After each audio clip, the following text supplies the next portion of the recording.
So welcome back, everybody. Of course, this is Dr. Keith McNally, and I may go on rambling here because I have a lot of thoughts in my head. It's Friday morning, and really, everything is going back to PBL, project-based learning. So I like to talk about that because it's really about inquiry. So when I start talking about PBL or project-based learning, of course, the first word everybody hears is project.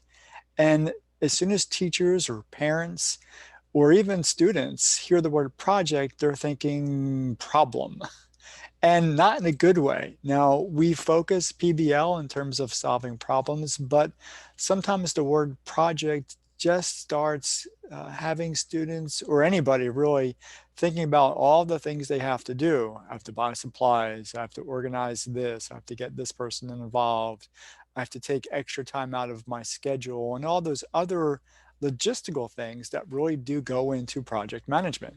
Okay.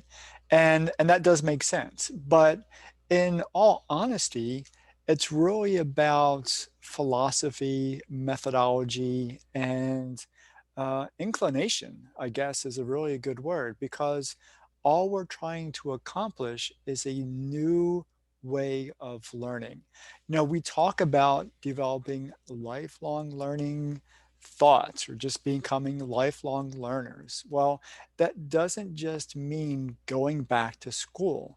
That really means having the mindset, the growth mindset, whatever you want to call it, to ask questions. And I always go back, why is the sky blue?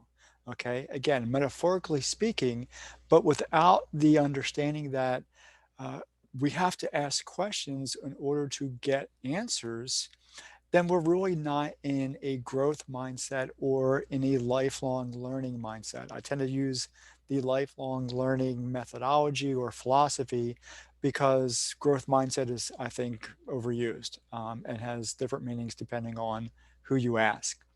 So, a friend of mine, Mitch Gray, once posed the question to me, what do you think is possible? And quite frankly, I didn't have an answer to that question because I wasn't in a situation in my life where I really thought about what things were possible.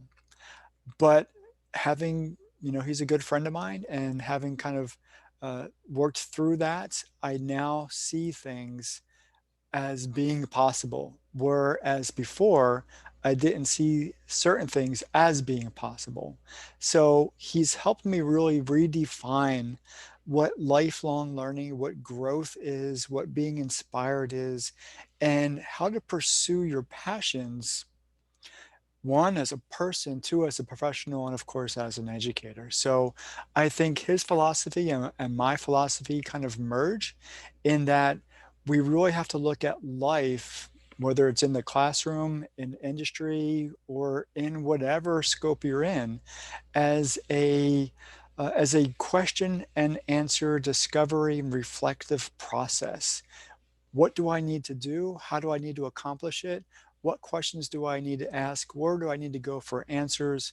How do I go about absorbing that information, applying it to the situation, and then reflecting upon that knowledge, both from a conceptual point of view, what is it? And then from a personal point of view, what did I learn from it and how did I grow from it? So this video is in trying to encompass a lot in such a small period of time, because I do always want to talk about PBL. I always want to talk about asking questions. I want to give a thumbs up and a great big thank you to my friend, Mitch Gray.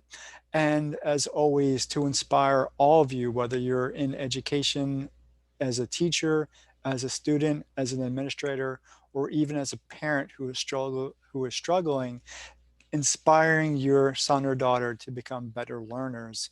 I'm here and I'm going to help, and I'm going to push us forward as we pivot into a new learning philosophy, a new schooling philosophy, a new education philosophy, moving past this pandemic. And I know we can do it together. I'll talk to you later. Take care.